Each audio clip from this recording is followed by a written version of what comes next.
Hey, what's up, everybody? Andy Tyndall here. Some quick notes for the show. I want you to think back today to a time when you may have taken a stand or stood up for somebody else or even a group or whatever the case may be. And I want you to think about what were the after effects in your life after you were bold enough to take that kind of action. Well, today's show is all about listening to a story of injustice. And that story really revolves around the life of Pastor George Williams I. And George was bold enough to stand up for a black man who had been accused of a crime in Georgia back in 1949. The story is told through his son, George Williams II, and he talks about, that fateful time in their life. He talks about the after effects of it, of course, but then he goes into what life was like for the prior generations in his family. I hope you get to check this out and listen to the things that I saw, which was really the compassion, kindness, but also the dual nature of human beings and our capacity to change. Hope you enjoy the episode.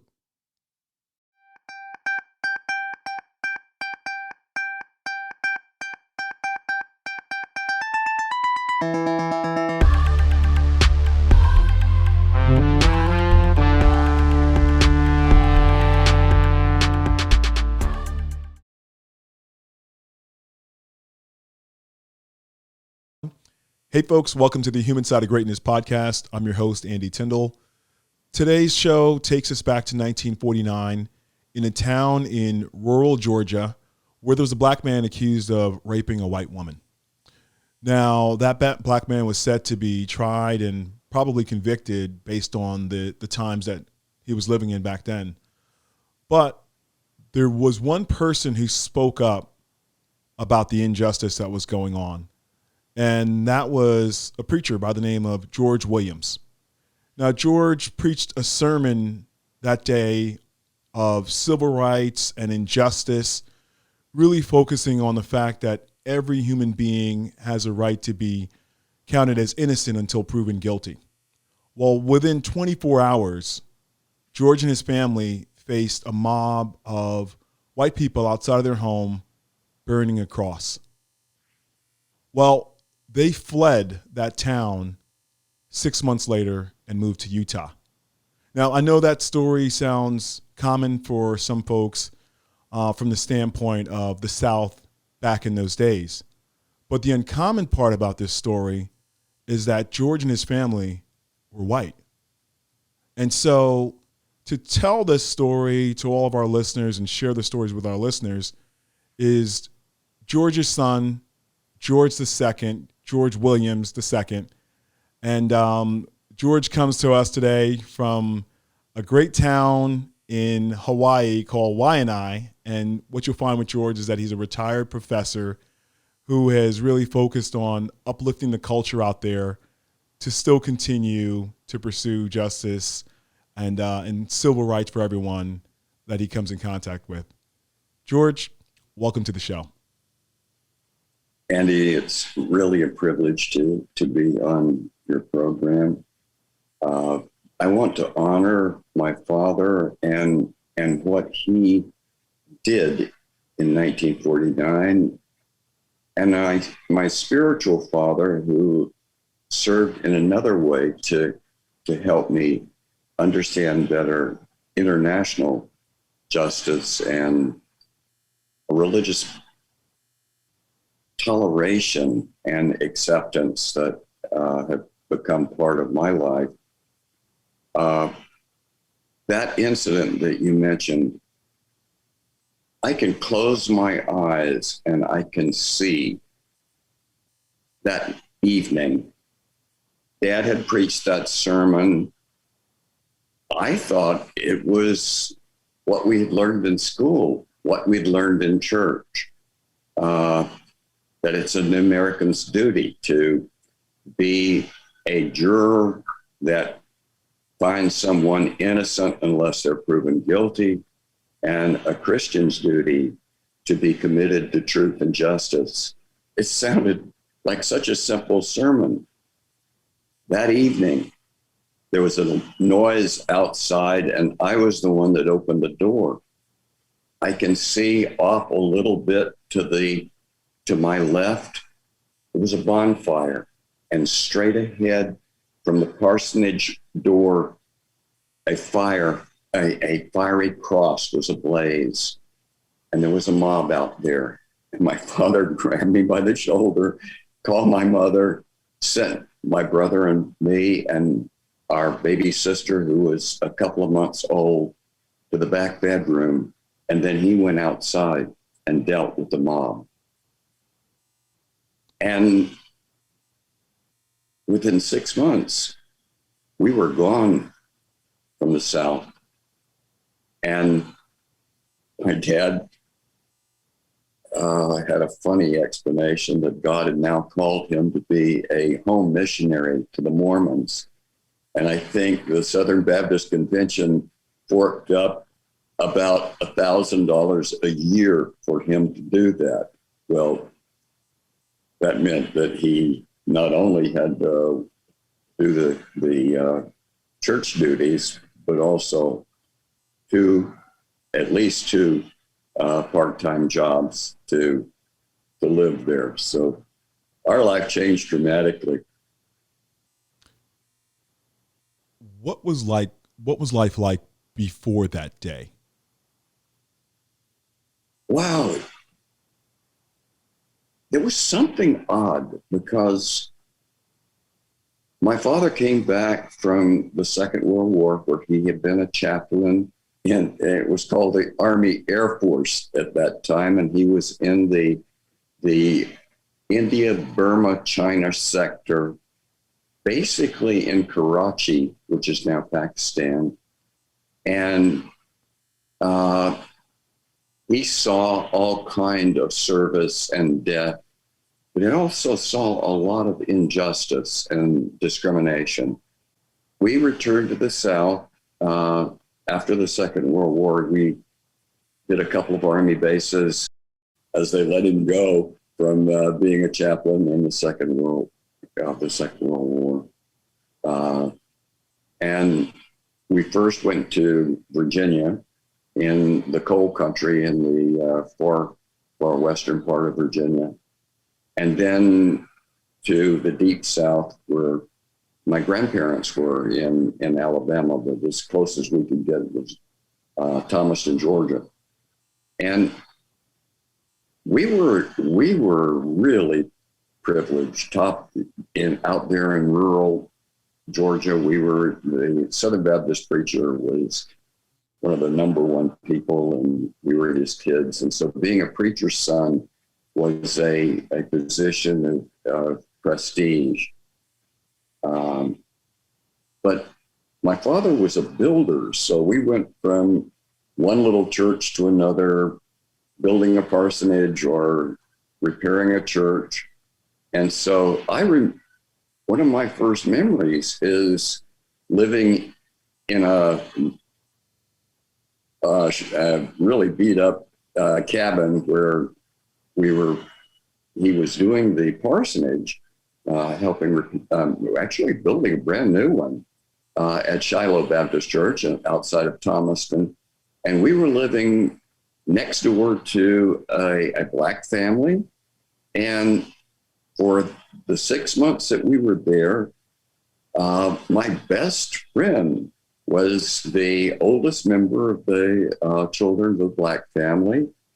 And we were on Saturdays, everybody had a bath in one of those big tubs on that back porch. I could look over and they were having their Saturday wash over there. We were having our Saturday wash on our back porch. We played together, and then suddenly they were gone. And something really bad had happened, and my parents didn't talk about it. And I could not get why my best friend was gone. And then we moved into the parsonage. And the next memory that I have is the Ku Klux Klan burning a cross on the front lawn of the parsonage. So you mentioned that Black family. What do you think happened to them? Like, what do you think played out? They fled that house. There was no information that my parents would give me. Something, I fear that he was probably put in jail, or they fled for some reason.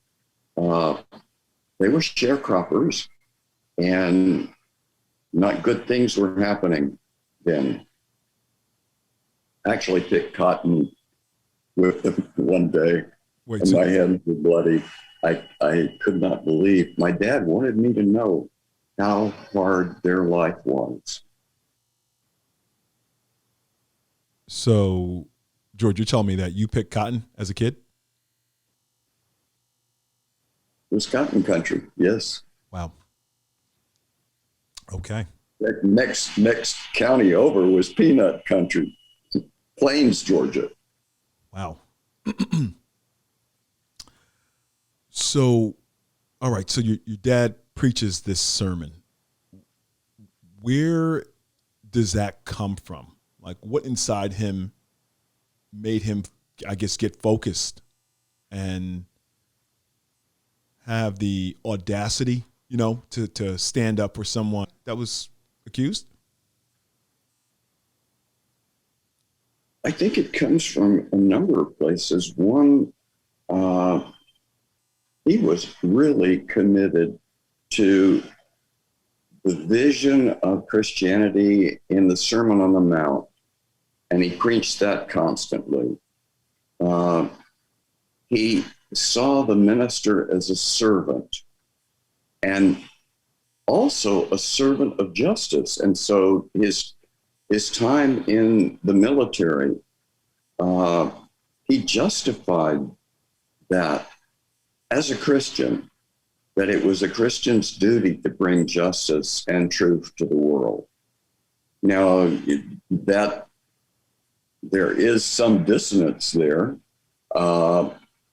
because our country has never really lived democracy and justice fully in any sense. And so he brought those two things together, the gospel and the ideals of American democracy. And he believed in it for everyone, and he preached that. And so when the case came up, then suddenly the audience heard an example that they were supposed to follow. And before then, it was just a theory. At least somehow, Christianity always fitted into white religion, and it was not a challenge to them. But that day was a challenge. So could you say, or could we say that he really just questioned, like, whatever was the status quo at that time? The status quo was much more evil. He used the symbolism of light and dark.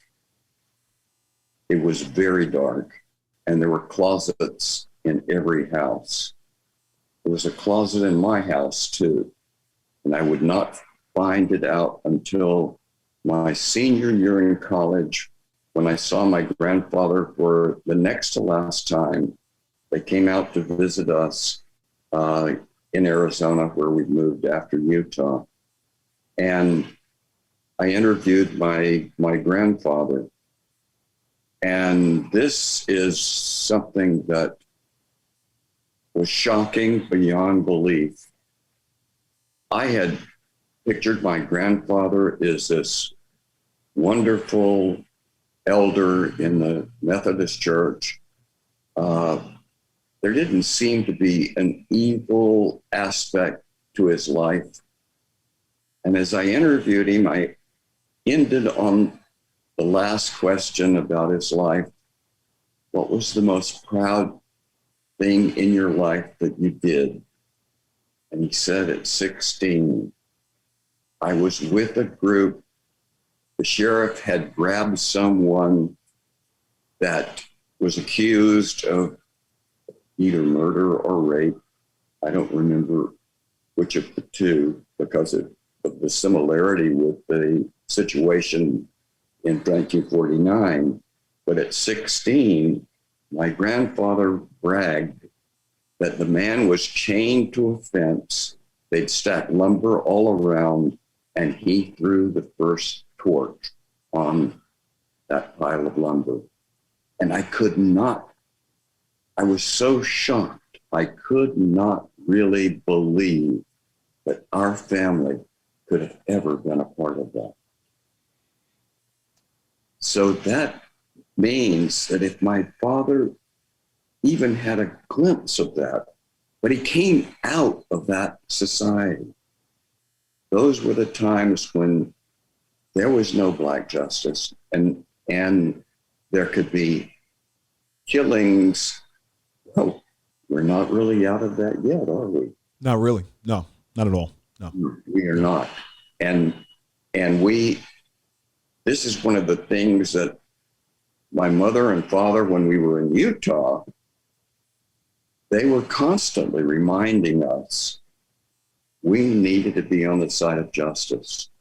And then we took a trip into the South every summer for 2 weeks. Wait, hold up. So you guys would go back after all of that? Well, my mother's parents lived in Montgomery, Alabama. Okay. My dad's parents had retired to Eclectic in Elmo County in Alabama. Those are a bit middle and north, not as far south as we were in Georgia. But this was very, very bigoted country. My mom has all kinds of stories about the things that we got into as young kids in those 2 weeks. Drinking at the wrong water fountain, going to the wrong bathroom. If there was one, there usually wasn't. Only Woolworths seemed to have a Black bathroom. A few other things that. So during that time frame, the civil rights era was really kicking off pretty heavy. What did you see and what you experienced during those summer trips when you guys went back in terms of strikes or, protests and all that kind of stuff? Because you would have been right in the mix at that point in time. In 1955 started the bus strikes in Montgomery.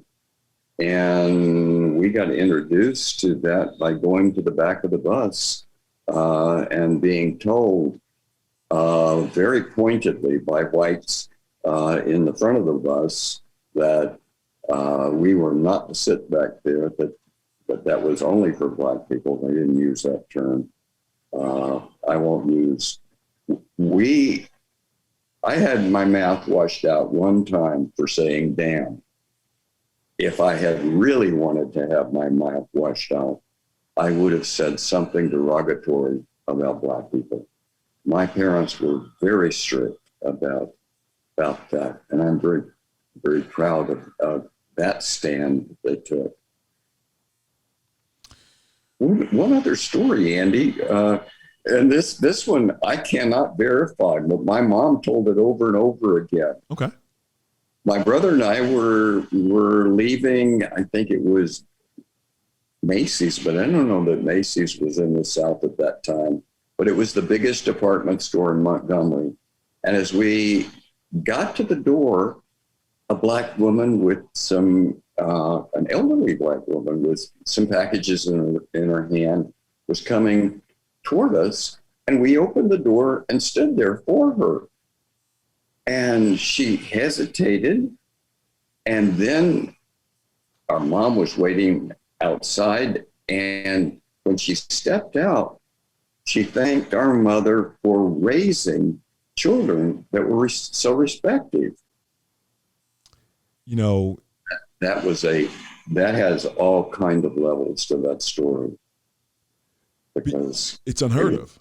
Common for white children to hold the door open for a Black woman. those were days when every male was schooled to open the door for a woman, that is, a white woman. So, man. Yeah, I hope that story is really true. It must have been, because my father did not correct it. So at what age were you old enough to really process the magnitude of what your dad had done? I was really slow in processing it, because we were out of the South and we were seeing other discriminations against Black people in Utah. It's the most white place in the nation in the 1950s. There were no Blacks there, not in Provo, Utah, at Brigham Young University, until a African student from Nigeria, a Baptist student, by the way, somehow registered and came to Brigham Young University, and he made his home in our church because he was really lonely, and he did not survive more than that one semester, and then he was gone. And this was before the new coach for Brigham Young University in basketball brought Blacks onto the basketball court for the first time. It was proudly all white, football and basketball, and it still is underrepresented, even after some changes in Mormon doctrine about Black people being the descendants of Ham. How did you make it as a Christian family out there during that time? Mormons were the end all and be all to everything, it sounds like, out there at that point in time. They picked up that slavery idea that it was Noah's curse of one of his sons blackened him and cursed him to be eligible for slavery and all of his descendants to be eligible for slavery.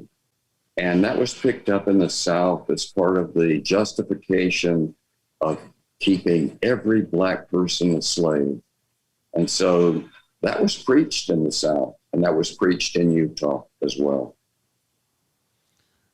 So, living in the South, living in Utah, and seeing a lot of the injustice that was going on back then, how did that make you feel about humans in general? I had been very precocious religiously, being converted at 5 years of age and then becoming a mission volunteer to the foreign mission field at 7. Missionaries from China had given me a little coin with a square hole cut out in the middle of it, and as a token or a souvenir, and that inspired me to dedicate my life to become a missionary. So the idea of getting ready to serve somewhere where Southern Baptists had missions, and they didn't have missions in India where I wanted to go because my dad had been there and had such interesting accounts of India. Unfortunately, from a perspective that they were all heathens and needed to be converted. And I saw that judo chop approach to missions, cutting off someone else's faith and replacing it with one's own faith, did not work. My dad never converted one Mormon to being a Southern Baptist. And I saw that didn't work. So I became extremely sensitive to knowing someone's culture and going as a servant there, probably as an educator, probably not as a missionary.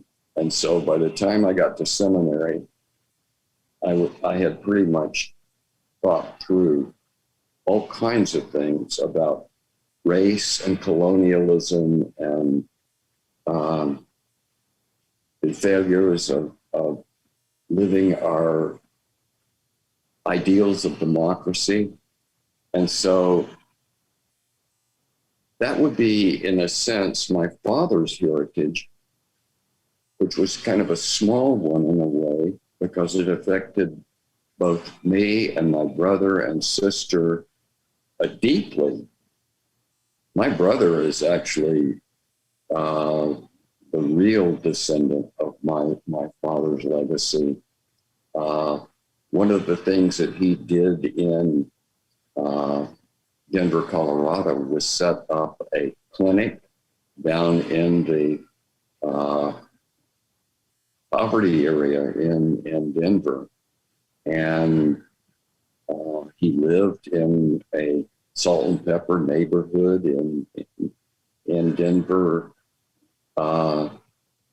Tried to be the pianist in a black church, but jokingly they asked him to stop because he didn't have rhythm. Anyway, that's just a family joke.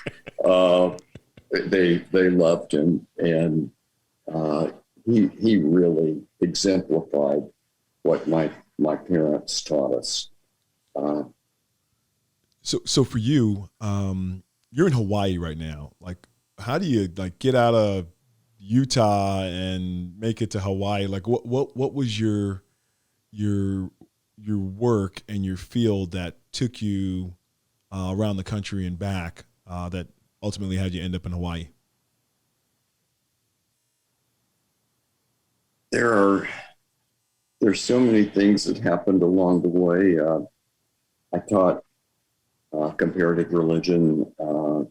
I really didn't teach comparative religion. I focused on the integrity of each person's faith. I taught one semester of Black religion in America. I taught Asian religions and tried to teach their integrity. And then I spent the last half of my teaching career going as often as I could to India and Japan, doing projects for people there. And this was working with those who need liberation. And I saw religion as a liberating factor, not a factor of oppression or a factor of justifying inequities, economic, political, and religious. And so in the process of teaching at California State University, we'd bring students to Hawaii. Hawaii had been a summer missionaries in 1959 to Hawaii and converted young Buddhist children to Christianity. That was a bit of karma that I have to rework. But came back in 12 years ago in retirement to work in a school here that was teaching Hawaiian children in a school that was in the 1 percentile in American education. That is the lowest area of education. Our kids barely graduated from high school, and if they graduated from Waianae High School, even now, it's not an entree to a decent job. This is an area, a tiny little area of Oahu that the poor have been driven here. The discrimination is still incredible. But when you say discrimination, what do you mean specific to the area? The United States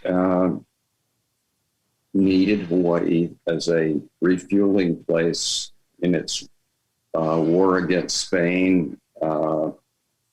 It took the Caribbean possessions of Spain. It also wanted to take the Philippines, and so it took Honolulu Harbor and eventually taking Hawaii as well. And the United States first had it as a territory, and then it became a state in 1959. And Hawaiians lost their land, and the remnant of the largest group of Hawaiians, 40,000, are here in Waianae. Most of them are terribly poor, and most of them work 2 or 3 jobs to barely make a living. So, yes, I came here to work in a Hawaiian school. Guess what? It got taken over. The Hawaiian principal got fired, and now I work in a Hawaiian Culture Center. I've never worked in anything except a state university and then a university job. I volunteer, and it is a marvelous thing to work with some of the best people in the world.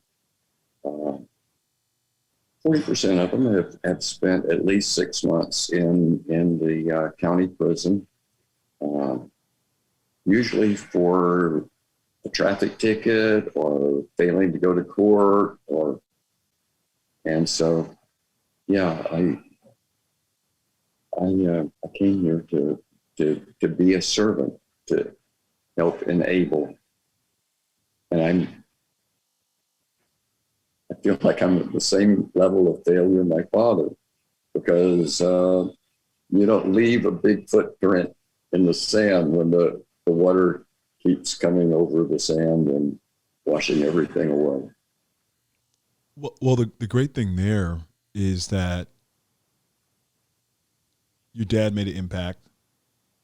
You are still working to make an impact, even in your retirement, and so now it's left to create the memories and the good feelings that will be told by the future generations to come of the things that you've done, like you're talking about your father today. So definitely a good legacy is the best way that I could put it. I worked for 6 straight years in our foundation, so that we would be fully 100% Hawaiian. Oh, by the way, Hawaiian blood is called koko, and blood quotient comes directly from the South. Southerners came here and got into Hawaiian law the idea that you have to have 50% blood quotient to receive things like the privilege of living on Hawaiian homeland and having the right to have a 99-year lease to live on Hawaiian homeland and build a house on it. And the second you go below 50%, you're no longer Hawaiian. Now, this is kind of a reverse of the idea of how Black blood contaminated. Here, it is, you have to have Hawaiian blood to have any Hawaiian privileges. And then you erase the entire race of Hawaiians here, and they can't make any claim to the lands that were taken over. And so it is getting to the point that there are few people here with 50% koko, 50% blood quotient. It's just terrible because it's the same tactic, just remixed in a different form and fashion. So, Yes. You know, there has to be something that can, you know, break that cycle, and there has to be people to speak up for injustice. Based on, what you saw from your father growing up, what would you say the human side of greatness looks like? Reading and looking at the lives of people who have been like the focus of your show, exemplars of human greatness. And so many of those exemplars of human greatness for me come from the Black community, because it is in suffering that one finds greatness. My dad never accomplished what he had hoped. He had come from a very narrow education. He had come from a human perspective that was racist. He transcended that to a small degree. He struggled with addiction to nicotine. My mother punished him constantly. As a minister, he was not supposed to smoke. So he would hide and he would lie. And I saw a conflicted human being struggling to try to live the best he could. And in big moments, like the moment in Southern Georgia, there was greatness.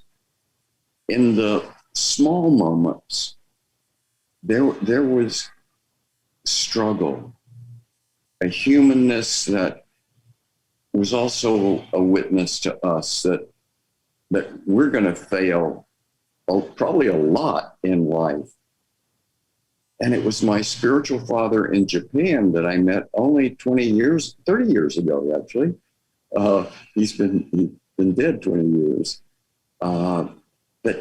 That taught that somehow I was able to reconcile that each failure is also a graduation. That in a failure, you graduate from that school of life, and it can prepare you for the next step. You must continually learn, you must continually grow, and then do something with that.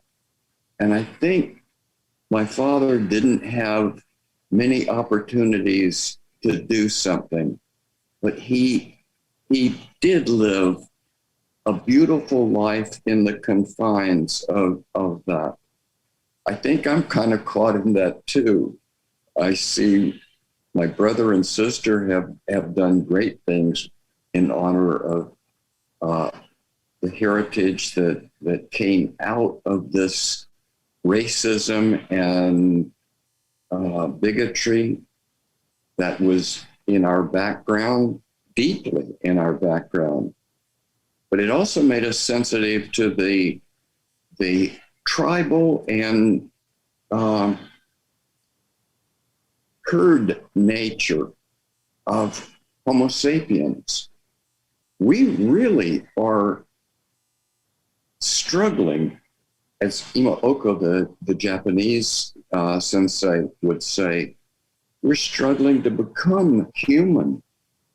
And we're not human yet, not until we can learn to actually bring some of these things into reality.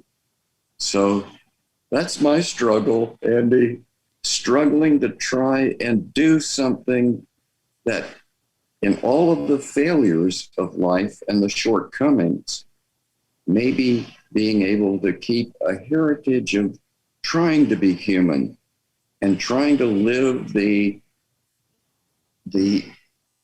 ideals of the Buddha, of Jesus, of Martin Luther King, of Malcolm X, of even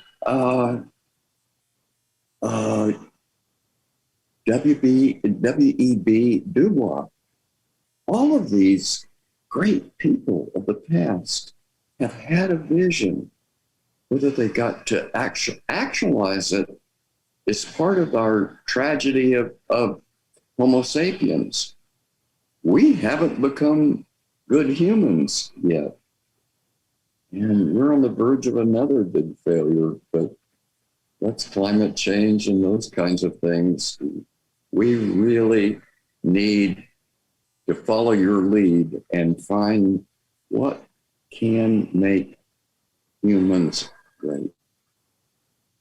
Thank you. George. Thank you, brother. That was another amazing answer. So thank you for that one.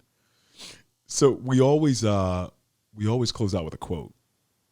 So I know sometimes it takes a little bit to get focused on a quote, but I want to see,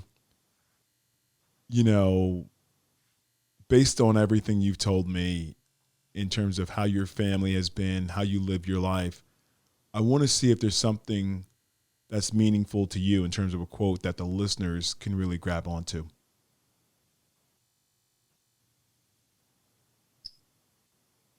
I would have to, again, paraphrase this teaching of Imaoka, this sage that tried to be invisible in Japan and died in 1988. We must always learn to grow, to do. Whew. You couldn't have said it any better.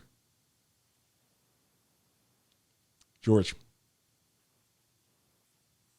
so grateful, so thankful for having you on the show. Your family's story of standing up in the face of injustice while facing their own peril is unheard of back then. And, we hear some of that nowadays, but back then, your dad and your mom included, because she would have to agree to leave, but that was unheard of. And then for them to raise the family in such a way to stand up against things that were not right going forward for the rest of the time is really, really commendable. And I just, again, wanted to just really let you know how much I appreciate you being on the Human Side of Greatness. Andy, I'm so grateful to you. It made me look at the albums that made me think deeply of my father's life and struggle. Thank you so much. Awesome. George, we'll see you soon. Thank you.